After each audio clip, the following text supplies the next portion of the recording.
सुनीता मिश्रा, सहायक प्राध्यापक राजनीति विज्ञान, शासकीय नवीन महाविद्यालय कुर्सीपार भिलाई। आज मैं आपको पॉलिटिकल साइंस के 4th सेमेस्टर के 3rd चैप्टर और यूनिट 1 अनुमानक अनुमापन प्रविधि के बारे में बतलाऊंगी।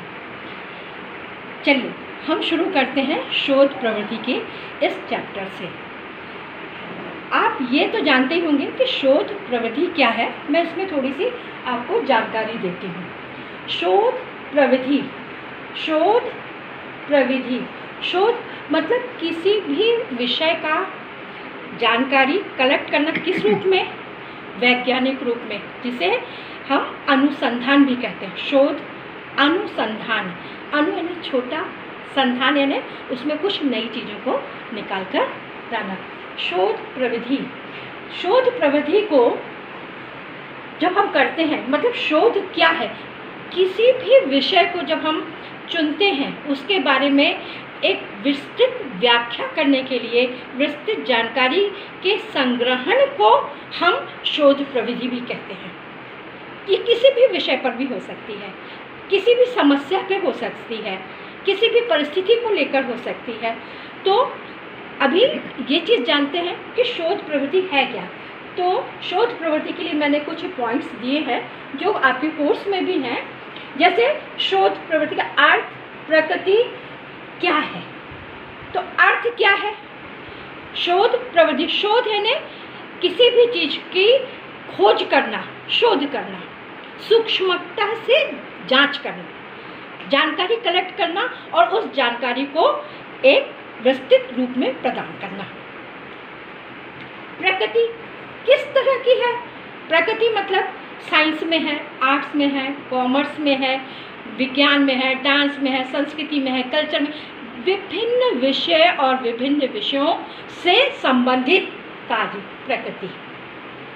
दूसरा विषय आता है विभिन्न सोपान, स्टेप। कौन से स्टेप से हम काम शुरू कर रहे हैं? हम एकदम डाटा कलेक्शन, हमने देखा कोई चीज़ और हमने सोचा कि अरे चलो चलते हैं आज इस पे हम इस विषय पर कहीं कुछ काम करें, चाहे वो छोटा माइनर काम ही क्यों ना करें, छोटा सा प्रोजेक्ट ही क्यों ना करें। तो स्टेप, प्रारूप, आपकी डिज़ाइन क्या होगी? आप उस विषय पर, जिस विषय पर आप काम करना चाहते हैं, उस विषय की डिज़ाइन क्या होगी? किस ढंग का आप उसका खाका तैयार करने वाले हैं? जैसे साइंस वाले हैं तो वो किस विषय को लेकर चल रहे हैं, आर्ट्स वाला है तो किस विषय को लेकर चल रहा है, साहित्य वाला है तो वो किस विषय को लेकर चल रहा है। इस टाइप से डिफरेंट टाइप से हम उसकी डिज़ाइन की हम बात कर रहे हैं। पद्धति, मेथड, कौन से मेथड का हम प्रयोग कर रहे हैं, उस पद्धति के आधार पर ही विषय को हम चुनते हैं। पद्धतियाँ कई प्रकार की हैं, तो पद्धतियों का प्रयोग शोध प्रवृत्ति में बहुत इम्पॉर्टेंट होता है। तथ्य संकलन, डाटा कलेक्शन मतलब जिस विषय पर हम काम करना चाहते हैं उस विषय का हम कलेक्शन, संकलन कहाँ से कर रहे हैं। हम छत्तीसगढ़ में काम करना चाह रहे हैं, हम राजस्थान में काम करना चाह रहे हैं, हम दिल्ली में करना चाह रहे हैं, हम कहाँ काम कर रहे हैं और कहाँ से हमको उस विषय की जानकारी ज़्यादा अच्छे से मिलेगी। संकलन, डाटा कलेक्शंस। अब आते हैं तथ्यों के विश्लेषण एवं निर्वाचन पर। तथ्यों का विश्लेषण, जो हमारा विषय है, जो हमारे एलिमेंट्स हैं, उनका हम एनालिसिस किस ढंग से करेंगे, हम किस ढंग से बतलाएंगे उनको कि हम ये बात कहना चाह रहे हैं, हम ये बात रखना चाह रहे हैं, उसका आधार क्या है, विश्लेषण के द्वारा हम बतलाएंगे। अब आता है संप्रत्यय एवं परिकल्पना। मतलब हम कोई भी विषय जब चुन रहे हैं तो एक हमारे दिमाग में पहले से कल्पना होती है कि मैं थॉट में पीएचडी करूँगी, नहीं मैं पब्लिक एडमिनिस्ट्रेशन में करूँगी, मैं साहित्य में करूँगी, मैं इंग्लिश में करूँगी, मैं इस राइटर पे करूँगी, मैं इस समस्या पे करूँगी। आज हमारे यहाँ जो देश में समस्या चल रही है कोरोना की, तो हो सकता है कि आने वाले समय पर इस पर काफ़ी रिसर्च और हो भी रहा है, शुरू हो गया। तो इस प्रकार की एक हाइपोथेसिस जो हमारी परिकल्पना है कि हम इस कार्य को किस ढंग से करेंगे, क्या अंजाम देंगे, कहाँ से कलेक्शन करेंगे, हमारी डिज़ाइन क्या होगी, हमारा मैटर क्या होगा, इन सब चीज़ों की बात है। नेक्स्ट आता है अवलोकन। हम ऑब्जर्वेशन करते हैं, जैसे कोई कुछ काम कर रहा है तो हम उसको ऑब्जर्व भी करते हैं कि ये काम सही कर रहा है कि गलत कर रहा है, कि इसमें पहले काम हो चुका है कि नहीं हो चुका, इन सब चीज़ों की भी शोध प्रवृत्ति के अंदर जानकारी कलेक्ट की जाती है। प्रश्नावली, हम जिस विषय पर काम कर रहे हैं उस विषय को लोगों तक पहुंचाने के लिए या तो हम इंटरव्यू के द्वारा, साक्षात्कार के द्वारा, क्वेश्चन के द्वारा, समूहों में, एकल, इस ढंग से जानकारी देते हैं, जिसे हम प्रश्नावली भी कहते हैं। जैसे हमने क्वेश्चन दिए, किसी प्लांट के ऊपर कोई पीएचडी हो रही है, शोध हो रहा है, तो हम उस प्लांट के जो वर्कर्स हैं, अधिकारी हैं, हम उनको क्वेश्चन आर देते हैं कि आपका ये इतने सन में बना कि इतने सन में बना, इतने सन में बना, उसको सही जानकारी है कि नहीं, वो उस पर टिक लगा देगा।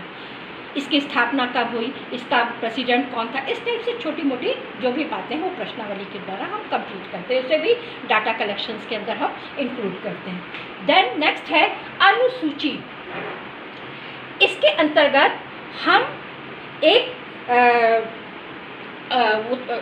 यूनिट तैयार करते हैं और उसके अंदर हमारी पूरी एक सारणी होती है कि कौन सा चीज़ हम आगे रखेंगे, कौन सी चीज़ हम पीछे रखेंगे। जैसे कोई भी यूनिट जब बनती है तो उसमें अर्थ, प्रकृति, क्षेत्र, पद्धति, विशेषताएं, फिर नीचे नीचे हम उसके मेन विषय पर आते हैं, लास्ट में हम उसका एनालिसिस करके उसका मूल्यांकन करते हैं। नेक्स्ट आता है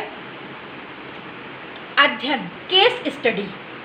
हम जिस विषय पर काम कर रहे हैं उसकी केस स्टडी हम किस ढंग से करेंगे, साक्षात्कार के द्वारा करेंगे, प्रश्नावली के द्वारा करेंगे, प्राइमरी डाटा से करेंगे, सेकेंडरी डाटा से करेंगे, डिपेंड योर टॉपिक। नेक्स्ट है निर्देशन, सैम्पलिंग।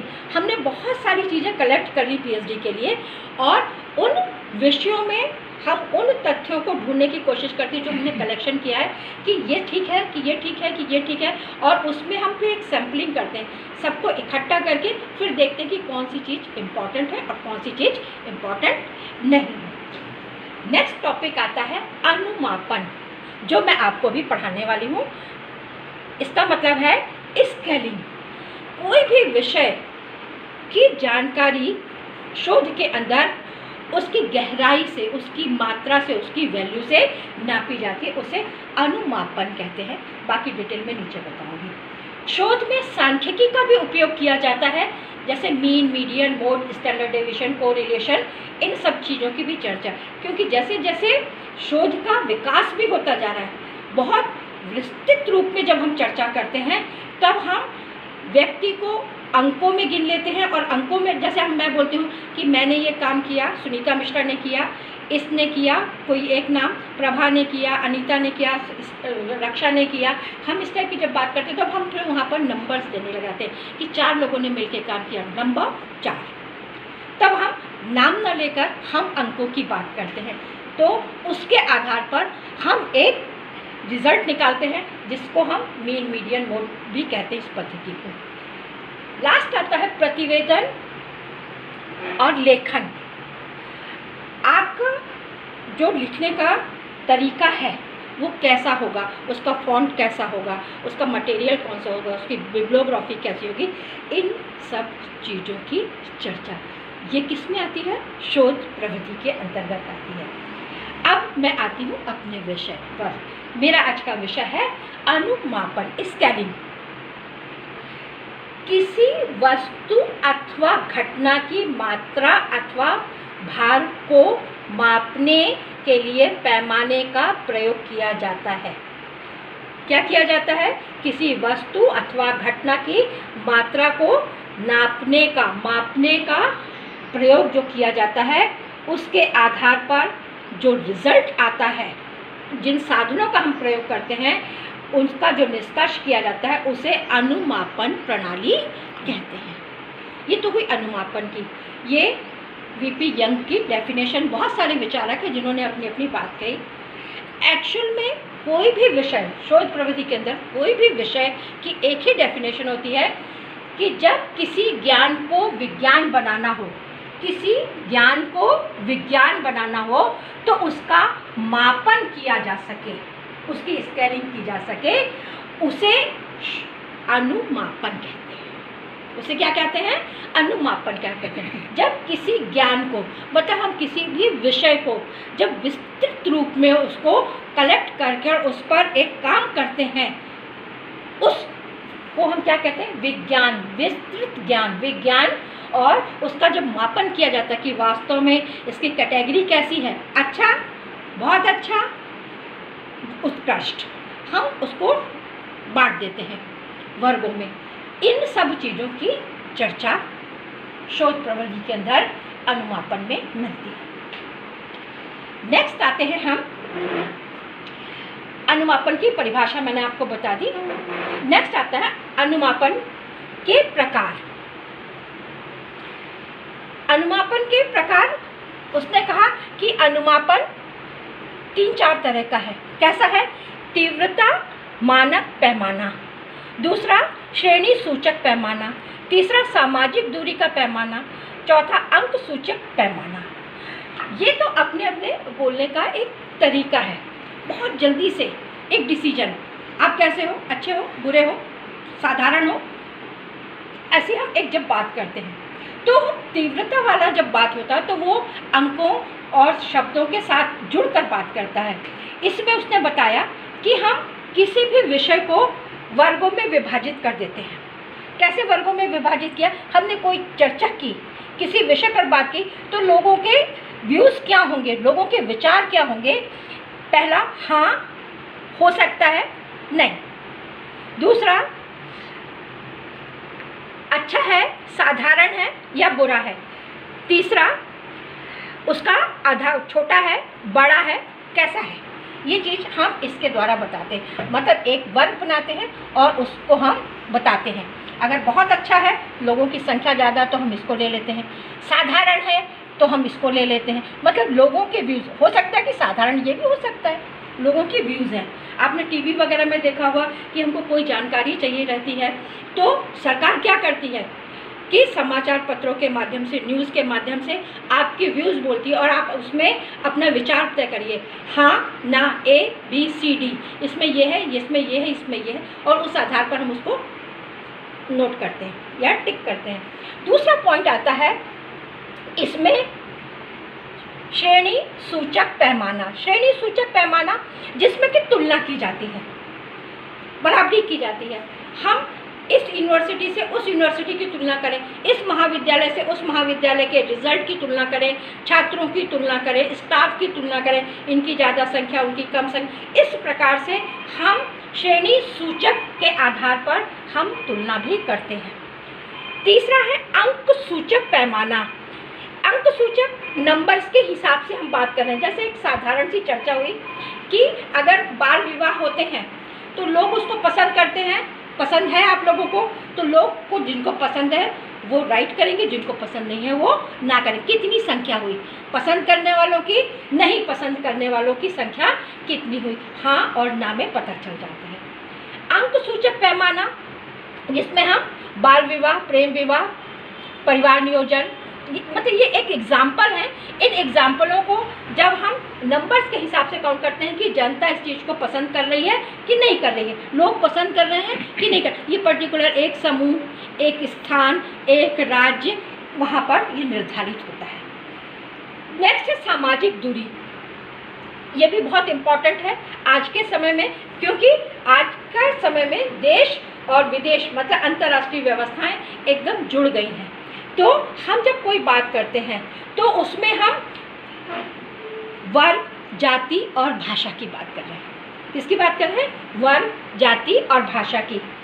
कि हमारे यहाँ अभी जैसे हम छत्तीसगढ़ में हैं तो हमारे यहाँ छत्तीसगढ़ी है, मगर कैसी है? रायपुर की छत्तीसगढ़ी की भाषा, बिलासपुर की छत्तीसगढ़ की भाषा, रायगढ़ की छत्तीसगढ़ की भाषा, वहाँ का कल्चर, हम सब एक समान है मगर कुछ डिफरेंस, सामाजिक दूरी, कुछ डिफरेंस, कुछ चीज़ें उनकी हमसे अलग होंगी। ऐसे ही दूसरा पॉइंट आता है इसमें, क्षेत्र, राज्य, समाज, देश। छोटे लेवल पर जो हमने बात की तो हमने क्या कहा कि वह जाति, भाषा और वर्ग के हिसाब से सामाजिक दूरी दिखाई देती है। मालवा में रहने वाला कैसा होगा, राजस्थान में रहने वाला कैसा होगा, बंगाल में रहने वाला उसका कल्चर कैसा होगा, उसका खान पान कैसा होगा, उसके पूजा पाठ कैसे होंगे, इन सब चीज़ की। दूसरा, क्षेत्र, राज्य, समाज, देश। भारत के अंदर सभी धर्म, सभी देश, विचारधाराएं, सभी प्रकार के धार्मिक चीज़ें हैं। अमेरिका, रशिया, जापान, जब हम ऐसी बातें करने लग जाते हैं या राज्य देश के बाहर निकल के हम बात करने लग जाते हैं तो हमारी सोच, हमारी विचारधारा, हमारी कार्यप्रणाली में बहुत अंतर हो जाता है। हम उस चीज़ को बहुत कम आचरण में ला पाते हैं, या हम लाते हैं तो अपने कल्चर के साथ उसको जोड़कर एक नया अनुसंधान कर देते हैं, कहने का मतलब। अब आते हैं नेक्स्ट टॉपिक पे, अनुमापन की समस्या। समस्या को मैंने छोटे छोटे पॉइंट्स में लिया है, जिसमें है क्रम निर्माण की समस्या, मात्रा की, मदों की और प्रामाणिकता की। इसमें सबसे इम्पॉर्टेंट है विश्वसनीयता। आप कैसे किसी भी चीज़ पे विश्वास करेंगे? तो वो बोलता है 3 तरह से करिए ना। पहला वो बोलता है कि आप उसकी परीक्षा लीजिए, पुनः परीक्षा लीजिए, मतलब रिटर्न एग्जाम भी ले लीजिए, इंटरव्यू भी ले लीजिए और उसके आधार पर उसका रिजल्ट क्लियर करिए, उसका एक एनालिसिस करके उसको बतलाइए कि उसका पैमाना कितना है। उसके बाद दूसरा पॉइंट आता है विभिन्न स्वरूप में। फिर तीसरा आता है कि इसको बांट कर, विषय को बांट कर, आधे आधे में, ग्रुप में, समूह में, क्षेत्र में बांट कर भी हम शोध का काम कर सकते हैं। यहाँ पर इन सब चीज़ों की जब हम बात करते हैं तो प्रामाणिकता के लिए भी वो बहुत अच्छी चीज़ कह रहा है, जो आज के समय में लागू भी हो रही है। प्रामाणिकता को वो बोलता है कि जैसे कुछ लोग, एक समूह उस चीज़ को अगर मान रहा है कि ये सही है तो उस चीज़ को सही मान लेना चाहिए। यदि वो छोटी जगह पे है, किसी ग्राम व्यवस्था के अंतर्गत आ रहा है, तो जो वहाँ के वरिष्ठ लोग हैं, विशिष्ट लोग हैं, उनको पंच हैं, उन लोगों की बातों को भी स्वीकार करना चाहिए। कुछ चीज़ें हैं जो अनुभव के आधार पर, लोगों की सोच के आधार पर भी, उनकी विचारधाराओं के आधार पर भी हम उस प्रामाणिकता को मान लेते हैं। इस तरह से हम अनुमापन के अंतर्गत एक रिसर्च की क्रिया को, एक पद्धति को पूर्ण करते हैं। अनुमापन की उपयोगिता क्या है? 2 तरह की, एक वैज्ञानिक पद्धति के आधार पर है, एक वैषयिक पद्धति के आधार पर है। वैज्ञानिक जिसमें हम विषयों को लेते हैं, बड़े बड़े जियोलॉजी, एंथ्रोपोलॉजी, साइंस के विषय, जिनके अंतर्गत गहन और सूक्ष्म विषयों को लेकर, जिसमें डाटा कलेक्शन होता है, सर्वे होता है और उसके बाद इसका एक रिजल्ट आता है। दूसरा आता है विषय कि हम समस्या के आधार पर, स्थान के आधार पर, क्षेत्र के आधार पर हम जब किसी विषय पर, किसी साहित्य पर, किसी प्रशासन की प्रक्रिया के अंतर्गत, हम विदेश नीति के आधार पर या अन्य किसी भी विषय के अंतर्गत जब हम कार्य करते हैं तो उसको हम किस पैमाने पर, किस अनुपात से जांचते हैं, उसकी चर्चा की जा रही है। शोध प्रविधि एक्चुअल क्या है? एक कोई भी विषय, उसको आप कितने अच्छे ढंग से, कितने सरल तरीके से उसको समझा सकते हैं, बता सकते हैं, कर सकते हैं। एक एग्जाम्पल मैं आपको छोटा सा देती हूँ कि अगर आपको कोई गेहूँ या आटा देता है तो आप उसको कितने अच्छे ढंग से तैयार कर सकते हैं। क्या कर सकते हैं? आटे की रोटी भी बना सकते हैं, आटे का पराठा बना सकते हैं, आटे के अन्य व्यंजन बना सकते हैं। आप उस चीज़ को कितने सुंदर ढंग से प्रस्तुत करते हैं, उसकी शेप कैसी है, उसकी सिकाई कैसी की, आपने उसको किस ढंग से परोसा, मतलब ये सारे पॉइंट्स की हम यहाँ पर बात कर रहे हैं कि कोई भी विषय जब हम परीक्षा के अंतर्गत भी जब लिखते हैं तो हमारे लिखने की जो शैली है वो कैसी है, उसका हेडिंग कैसा है, उसका पॉइंट्स कैसा है, उसके सब पॉइंट्स कैसे हैं, उन सब की जब हम चर्चा करते हैं तब एक कोई पूरा विषय तैयार होता है। ऐसे ही शोध के अंदर जब हम इन सब विषयों की चर्चा करते हैं, इन सब तथ्यों को समेट लेते हैं तो शोध बनता है और शोध के कार्य करने की प्रक्रिया को हम प्रविधि कहते हैं। धन्यवाद। मेरा आप सबसे अनुरोध है कि विश्वविद्यालय के द्वारा जो निर्देशित पुस्तकें निर्धारित की गई हैं आपको शोध प्रविधि की, उनसे ही पढ़िए और विषय की जानकारी लीजिए। धन्यवाद।